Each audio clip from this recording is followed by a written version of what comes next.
Olá, turma! Agora nós iremos falar sobre literatura. Já falamos um pouco sobre o conceito de arte, já buscamos compreender as distinções entre a obra de arte e a fotografia, e agora vamos discutir um pouco sobre literatura.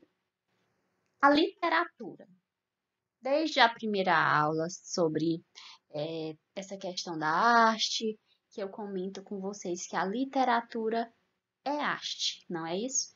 Então, a arte da literatura, ela já existe há alguns milênios.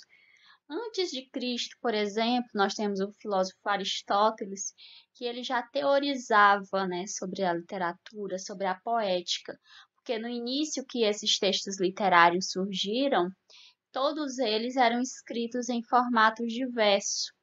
E Aristóteles, o filósofo Aristóteles, resolveu criar uma teoria, né, para discutir sobre esses textos poéticos. E a obra dele se chamava A Poética.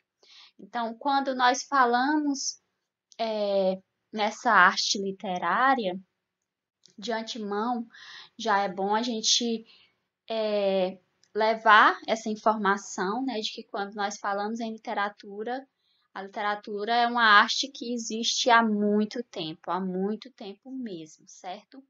Só que a sua natureza, as suas funções, né, continuam como objeto de discussão, principalmente para os artistas.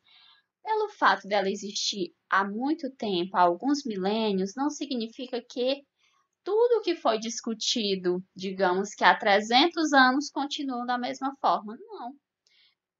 A sua natureza, a sua função continua sendo objeto de discussão, continua sendo estudada, continua sendo reorganizada, certo? E como qualquer arte, é uma criação humana, por isso sua definição constitui uma tarefa tão difícil. Gente, definir literatura não é uma tarefa fácil. Nos cursos de graduação, geralmente nas primeiras aulas sobre literatura, eu discuto com os meus alunos um texto que o título do texto é O que é literatura?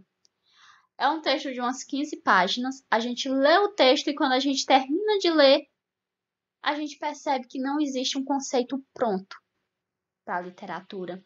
Então, ainda existe uma construção, ainda continua em construção nessa conceituação para a palavra literatura, certo?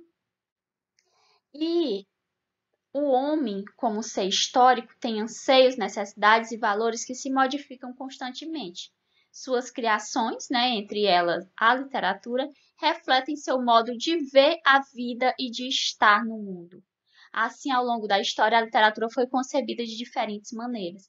Por exemplo, quando os portugueses chegaram ao Brasil, como era essa produção literária? Era uma produção literária que era chamada de literatura catequética e literatura informativa. Por quê?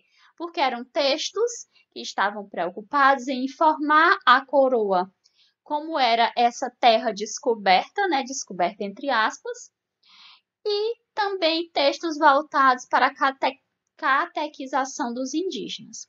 Então, se a gente for observar, a literatura ela vai ser concebida de diferentes maneiras ao longo do tempo. Se pegarmos e compararmos a literatura lá de 1500, né, que surgiu aqui no Brasil, com a literatura pós-moderna, que é a literatura que nós temos hoje, são literaturas bem distintas, são produções literárias bem distintas. Por quê? Porque o ser e estar no mundo hoje é diferente do ser e estar no mundo lá de 1500. As coisas foram mudando, as coisas foram evoluindo. As produções literárias de hoje, as produções consideradas pós-modernas, buscam uma desconstrução de tudo que já foi construído.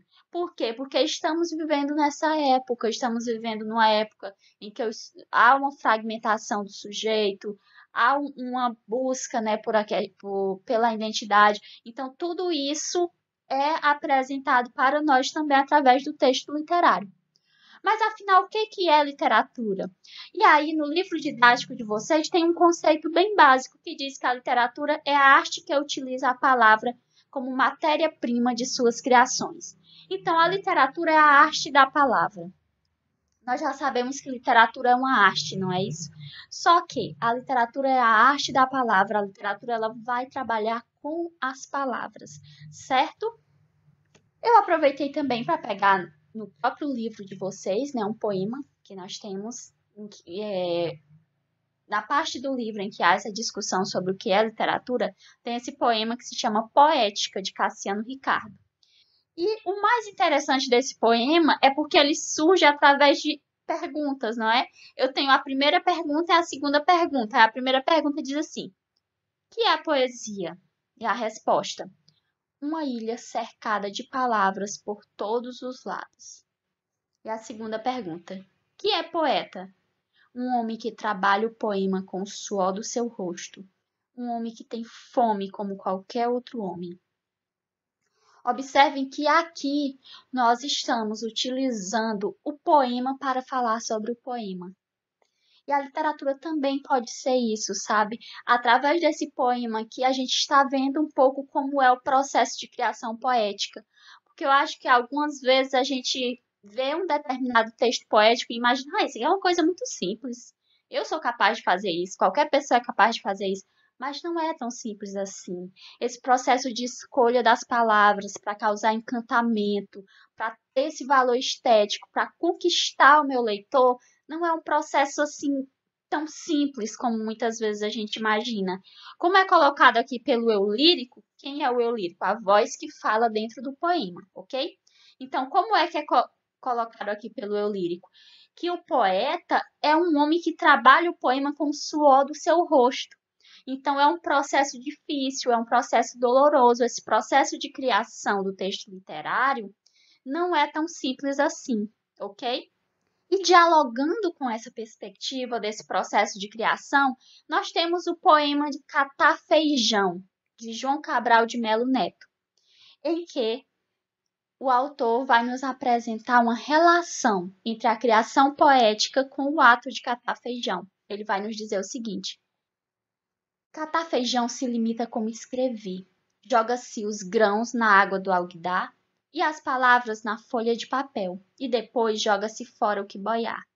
Certo, toda palavra boiará no papel, água congelada por chumbo seu verbo. Pois para catar esse feijão, soprar nele e jogar fora o leve e oco, palha e eco. Ora, nesse catar feijão entra um risco, o de que entre os grãos pesados, entre um grão qualquer, pedra ou indigesto, um grão imastigável de quebra-dente. Certo não, quando ao catar palavras, a pedra dá à frase seu grão mais vivo, obstruir a leitura fluviante flutual, assula a atenção e escar como risco. Por que eu trouxe esse poema de João Cabral de Melo Neto? Nós estamos aqui falando sobre literatura, nós afirmamos que literatura é a arte da palavra. Temos aqui um poema que já foi apresentado, né, de Cassiano Ricardo, que vai nos dizer que esse processo de criação da obra literária é um processo difícil, é um processo em que o poeta constrói com o suor do seu rosto. Então, eu trouxe esse poema de João Cabral de Melo Neto exatamente para dialogar com essa questão. Que o processo de produção de um poema é como catar feijão. O que a gente faz quando a gente está catando feijão? Vocês que já cataram feijão, como é que a gente cata feijão? A gente coloca todos os grãos, não é isso? E aqueles que boiam, geralmente coloca água, e aqueles grãos que estão boiando são aqueles grãos que não servem. Então aqui o poeta vai nos dizer também isso. Olha, quando a gente vai produzir um poema, tem que buscar as palavras certas, tem que buscar as palavras que têm de uma certa forma um peso, porque se forem palavras simples que boiam, elas não serão tão importantes assim. Então aqui a produção da poesia é comparada com o ato de catar feijão, certo? Para a gente entender ainda um pouco mais o que é literatura e o que não é literatura, eu trouxe um exemplo aqui para esclarecer. Por exemplo, se eu chego para vocês e digo, turma, o que é poesia? Aí vocês vão e diz, por exemplo, a poesia é um texto poético, geralmente em verso, que faz parte do gênero literário denominado lírico. Ok? Observe que essa resposta é uma resposta buscada no dicionário, é uma resposta com sentido denotativo, certo? Que é uma discussão que nós ainda iremos chegar nela mais um pouquinho à frente.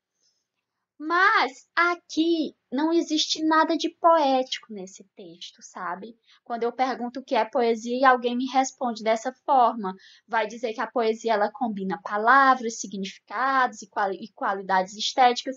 Ou seja, aqui eu não estou construindo um poema para dar essa resposta ao meu professor ou à minha professora.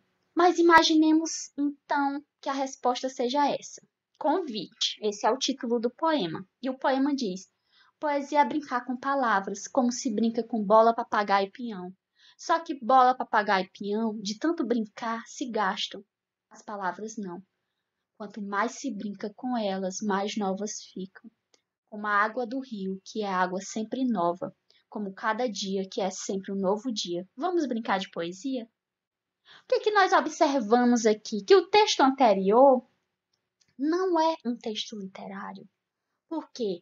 Porque eu busco o conceito de poesia a partir do que se tem estabelecido no dicionário, ok? Diferentemente do que José Paulo Paes faz aqui nesse poema. Observe que aqui o conceito colocado por José Paulo Paes é um conceito belo, é um conceito que possui toda uma estética, toda uma construção. Olha a comparação que ele faz. Ele vai dizer que poesia é brincar com as palavras. Mas será se é todo mundo que consegue brincar com as palavras? Será se é tão fácil assim brincar com as palavras? Nós sabemos que não é, né? Mas ele vai dizer que poesia é brincar com as palavras como se brinca com bola, papagaio e peão. Por que será que o eu lírico aqui ele considera que brincar com as palavras é tão simples como brincar com bola, papagaio e peão? Porque ele tem esse domínio da escrita poética, não é isso? Mas se for alguém que não tem esse domínio da escrita poética, tentar comparar, né, a escrita da poesia, como brincar com bola, papagaio e peão, talvez vá sentir uma certa dificuldade. Mas a ideia aqui é mostrar para vocês o quanto um conceito de poesia elaborado a partir do que diz o dicionário e um conceito de poesia criado a partir de uma poesia são representações diferentes. Por quê? Porque aqui o conceito de poesia criado por José Paulo Paes é um conceito belo, é um conceito que tem toda uma construção estética. E isso é literatura, ok?